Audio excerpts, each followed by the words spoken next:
audiencia de FETV, bienvenidos a una edición más de su programa Medicina al Día, y como todas las semanas tenemos invitados especiales y el día de hoy no será la excepción porque nos acompaña la psicóloga Indira Ureña. Licenciada, gracias por su entrevista, por su tiempo y por estar aquí en este espacio en su programa Medicina al Día.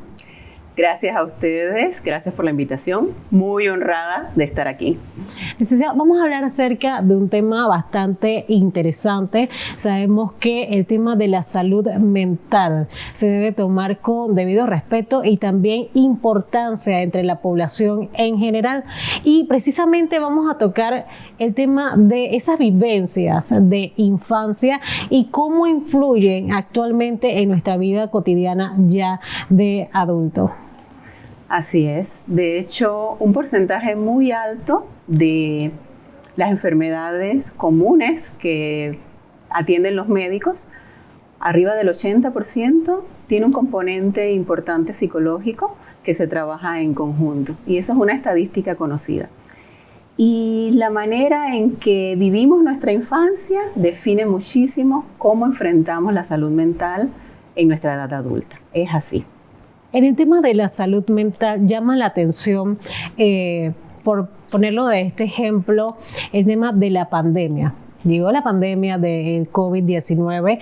Al parecer, los casos de salud mental han incrementado por el tema de que muchas personas han pasado encerradas, el tema de la ansiedad, de la depresión, ha salido a la luz del día. Esto tal vez siempre ha estado, pero actualmente las personas tienen mayor conocimiento de este tipo de enfermedades, por decirlo de esta manera, que anteriormente desconocíamos. Así es, como lo has dicho. La pandemia catalizó tal vez que muchos desórdenes de salud mental se dieran a la luz. Tal vez algunas personas teníamos regulada o tal vez nos esforzábamos por mantener la calma. Y el hecho de que nos encerraran, que nos sintiéramos amenazados, que nuestras vidas se viesen amenazados, tanta incertidumbre, disparó los casos de salud mental. Y el hecho es que eso no solo fue en pandemia, actualmente hay mucho sufrimiento resultado de lo que se vivió en pandemia. El aislamiento, el encierro, nuestra mente no lo tolera, nuestro cerebro lo ve como una amenaza. Y responde en un estado de alerta permanente y eso todo tu cuerpo lo siente y causa mucho sufrimiento. Aparte de la pandemia, ¿qué otros factores pueden influir en nosotros como seres humanos para tener, decirlo de esta manera, una salud mental inestable? Muchos factores. Quisiera hacer el énfasis ya que mencionamos la niñez, pero sí, la manera en que nosotros vivimos nuestra infancia, nuestros cuidadores, la manera en que nosotros nos relacionamos y creamos vínculos con nuestros cuidadores, sea nuestros padres, nuestra nana, nuestra abuelita, nos brinda como niños una seguridad, como un lugar seguro de donde tú puedes entrar y salir y desde ahí enfrentar ya sea el miedo, ya sea un abandono, ya sea una frustración. Desde cuando tú creas un apego seguro, te prepara. Y eso hace la diferencia cuando nos hacemos adultos. Eso hace la diferencia que traumas que vivimos en infancia se vivan distintos en diferentes personas. Incluso considerando que otros factores externos como las carencias económicas, las dificultades o crisis sociales o políticas que se puedan vivir, son cosas que nos afectan. Pero si tú estás preparado porque tienes un apego seguro o te sientes seguro de ti, los traumas se viven de una manera diferente. Porque todos enfrentamos traumas, todos tenemos frustraciones en la vida, claro, heriditas por allí, todos, por más felices que nos veamos por ahí, por la calle, ahí lo llevamos. Y es parte del crecimiento de todas las personas. No es ni bueno ni malo, como diríamos siempre. Sin embargo, licenciada, y le hago esta pregunta porque tal vez las personas en casa tengan esta duda también.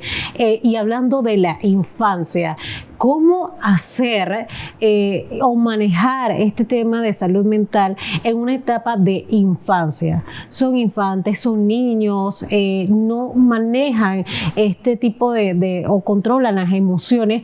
¿Qué recomendaciones o qué podría hacer el padre de familia para llevarle esta enseñanza al tema de la salud mental en los niños, obviamente?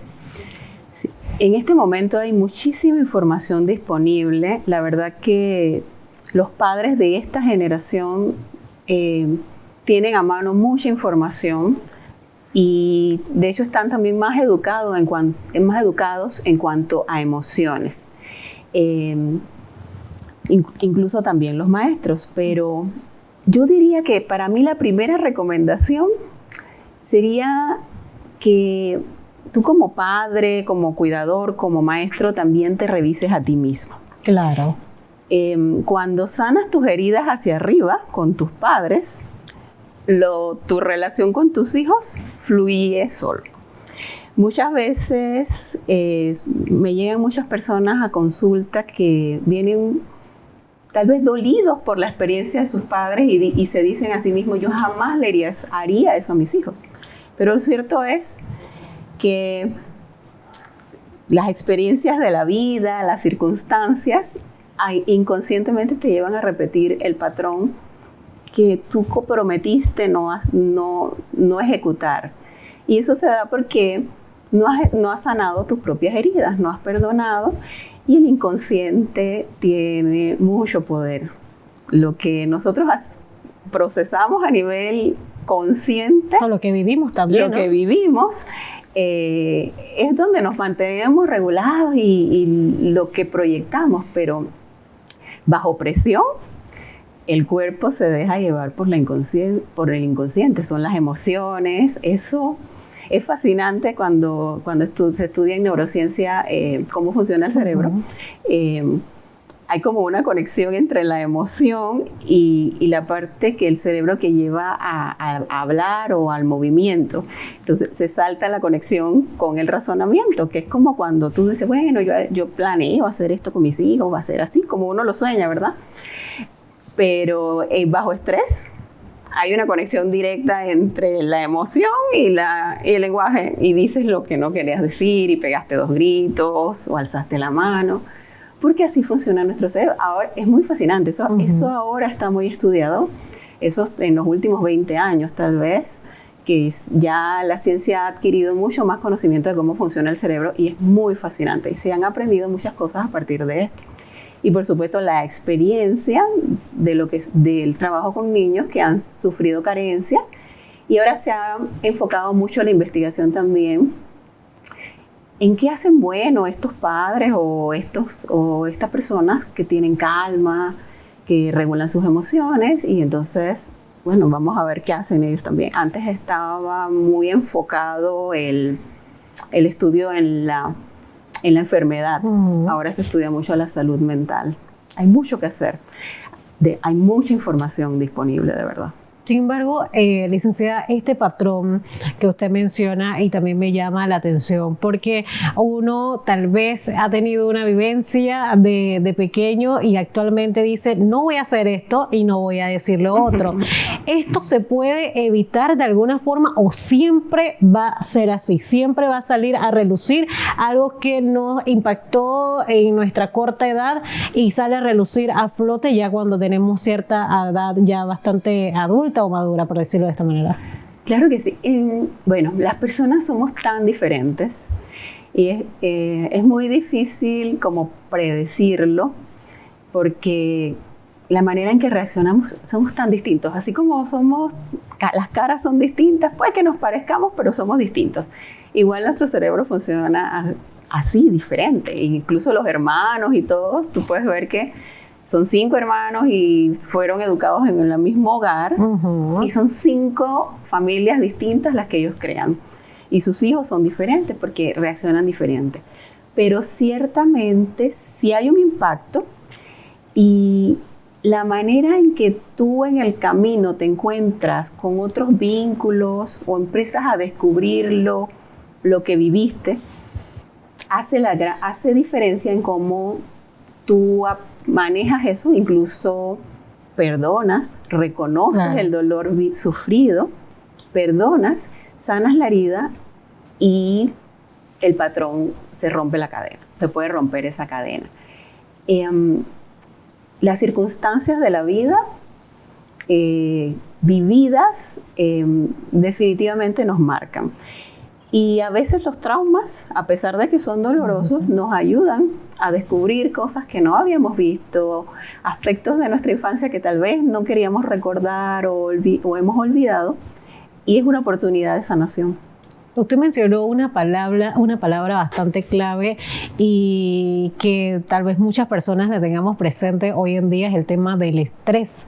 Sí. Vivimos actualmente muy estresados, ya sea por el medio ambiente, el entorno que nos rodea, las redes sociales también son fuente de estrés, núcleo familiar, entre otros factores. ¿Cómo las personas pueden sobrellevar este tema del estrés para llevar una vida o una salud mental bastante estable?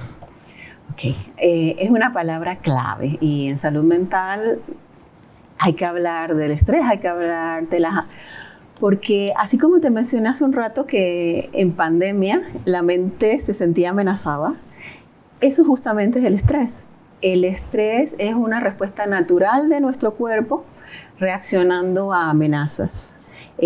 Tú te estresas cuando tienes un examen. La amenaza es que puedas perder la materia o algo así.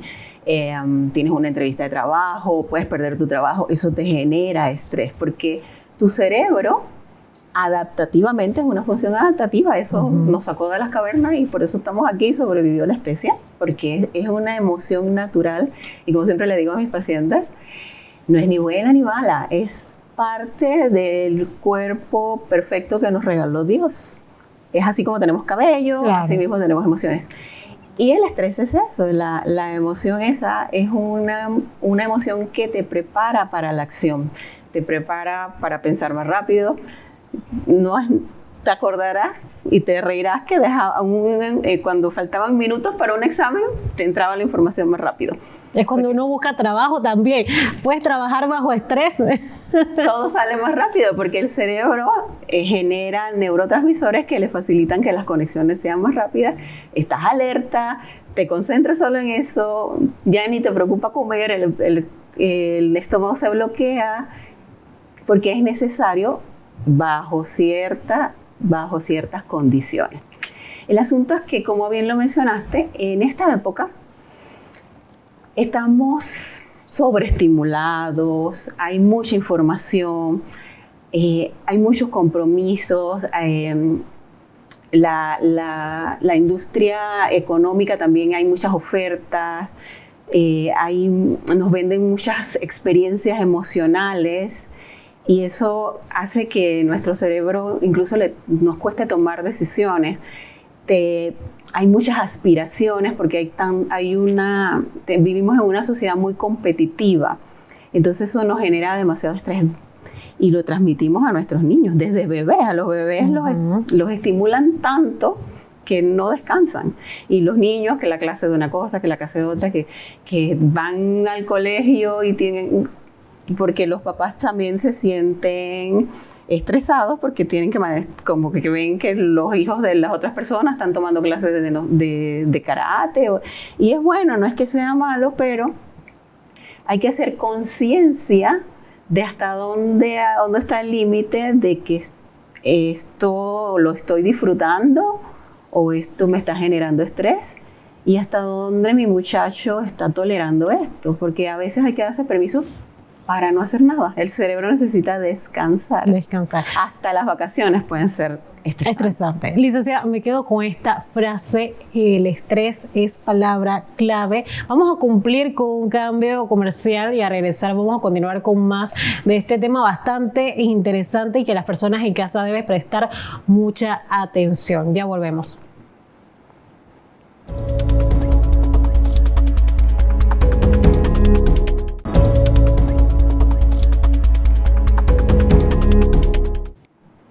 Continuamos con más de su programa Medicina del Día, reiterando la compañía de la licenciada y psicóloga Indira Ureña. Licenciada, antes de ir a un cambio comercial, hablamos acerca del estrés y también cómo sobrellevarlo un poquito, tomando en cuenta que vivimos en un mundo estresante, muy estresante, pero también es importante reconocer la importancia de asistir a un especialista, alguien que sepa de esta materia, así como usted, y que nos pueda orientar, nos pueda guiar y llevar esta salud mental que tanto necesitamos hoy en día.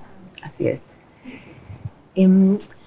Cuando hablamos de estrés, hablamos de emociones y ciertamente en los últimos años se ha dedicado mucho al estudio de las emociones, que es algo que enfrentamos desde que nacemos, cuando lloramos. Y en salud mental ahora se trabaja mucho eso en prevención y en el reconocimiento. El trabajo grande que se hace en los últimos tiempos en consulta es reconocer esas emociones, identificarlas, aprender tú mismo a reconocerlas en tu propio cuerpo, porque ahora se habla mucho también del cuerpo, de sentirlas en tu cuerpo, y poder entonces así enfrentar este mundo que nos ha tocado vivir, porque lo cierto es que el estrés es parte de la vida, es algo que ya no vamos a poder eliminar, eso es algo que vino con nuestra generación, y las generaciones que vienen, yo no creo que sea distinto. Trabajar con las emociones, regularlas, reconocerlas, buscar un especialista que te ayude, que te guíe en eso, marca mucho la diferencia en cómo vas a vivir, cómo vas a afrontar las crisis que vivimos día a día, todos los seres humanos, no porque en esta época es más natural, más común, sobre todo en mis pacientes jóvenes. Para ellos es muy común hablar de que voy al psicólogo. Mi psicóloga, de hecho, así me dicen así que yo se lo digo solo a mi psicóloga, me parecen tan bellos. Para nuestra generación tal vez era un poco más difícil hablar de esos temas, pero ciertamente en todas las edades un acompañamiento, alguien que te ayude a guiar, que te ayude a entenderte, te va a liberar de mucha carga y te va a facilitar que puedas enfrentar la vida de una manera distinta, aprender a relacionarte tal vez con el estrés, con tus propias emociones y con tu trabajo, con tus hijos, con las crisis económicas, con las crisis políticas de una manera diferente, porque eso no lo vamos a cambiar. Lo que sí podemos cambiar es cómo nos relacionamos con eso y cómo lo enfrentamos. Eso sí hace una gran diferencia. Me gustaría saber también, licenciada, cuáles son otros factores, por lo menos usted antes de iniciar el programa, me mencionaba que atendía mucho el tema de la depresión y el tema de la ansiedad. Si nos podría hablar un poco más acerca de esto, ¿por qué tiende a pasar esto? ¿Por qué puede una persona sufrir de ansiedad, sufrir de depresión? Y también, ¿qué factores influyen en este caso? Ok, estas dos, ansiedad y depresión, es como las palabras de este siglo. Como mencionamos, lo que nos ha tocado vivir como generación facilita que nuestro cerebro reaccione y se altere con facilidad. La ansiedad y la depresión son como los dos extremos. El ansioso está enfocado en el futuro, no está en el presente y está preocupado por todo lo que va a suceder y no ha sucedido y lo sufre desde antes. Esa es la persona que está en una condición de ansiedad. Y cuando llega a un tope donde ya pierde el equilibrio y se queda sin defensas para regularse, sufre una crisis de ansiedad. La persona hiperventila, respira, se asusta, se marea, tiene un miedo que no es cónsono con lo que está pasando y se altera mucho. Entonces ya es como un extremo de que entró en una crisis de ansiedad.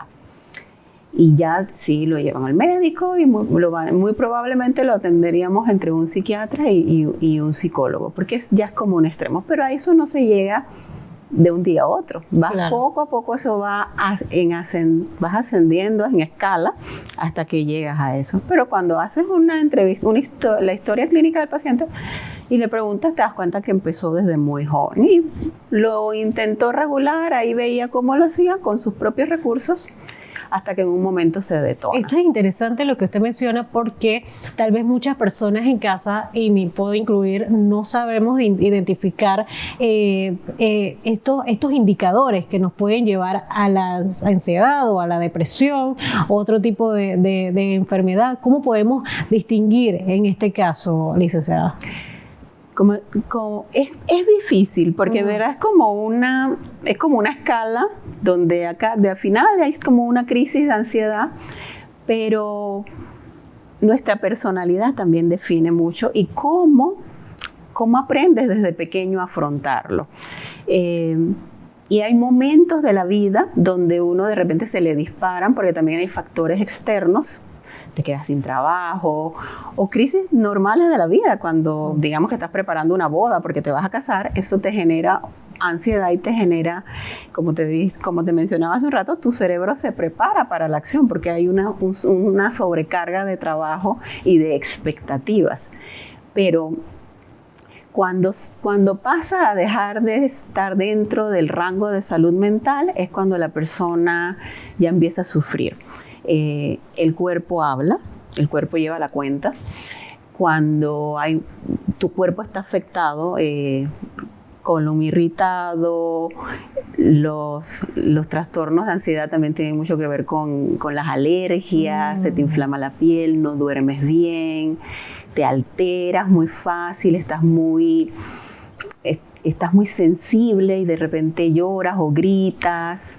Son como los indicadores más que mucha gente los pasa así como que no pasa nada. No pasa nada. ¿Cuántas horas duermes? Bueno, yo no duermo bien. Y tienen años con ese sufrimiento y cuando llegan a consulta, es una de las primeras preguntas que les hago, me da un indicador importante desde cuándo la persona viene arrastrando un tema de ansiedad. O gritas, te alteras, tus emociones, entonces ahí uno va haciendo... Aunque no es tan fácil como identificarlos porque somos tan distintos. Claro. Incluso los patrones, las personas con las que convives, lo que enfrentas. No es lo mismo lidiar con la ansiedad viviendo en una ciudad que viviendo en el campo, viviendo en una ciudad pequeña, la edad que tienes, son muchas cosas. Pero si yo pudiera resumírtelo en unos indicadores, sería esto: tu cuerpo, tu sueño, tu irritabilidad, son indicadores que, a pesar de que lo hayamos normalizado, eso genera mucho sufrimiento y es un sufrimiento innecesario que no deberíamos arrastrar. Se podría decir también, licenciada, el tema de los hábitos, porque tal vez podamos confundir que muchas personas, por hacer muchas actividades en el día, puede decir que es muy productiva, pero tal vez ese vacío emocional o esa ausencia de algún factor, de algún familiar o algo que está incurriendo a hacer diversas actividades en el día para evitar estar solo, para evitar tomar un tiempo solo. ¿Cómo se le puede denominar a eso? Ok, lo que acabas de describir, muy bien descrito, es una defensa. Nuestra psique busca la manera de regularse para no enfrentar lo que duele tal vez o para no reaccionar de una manera desregulada.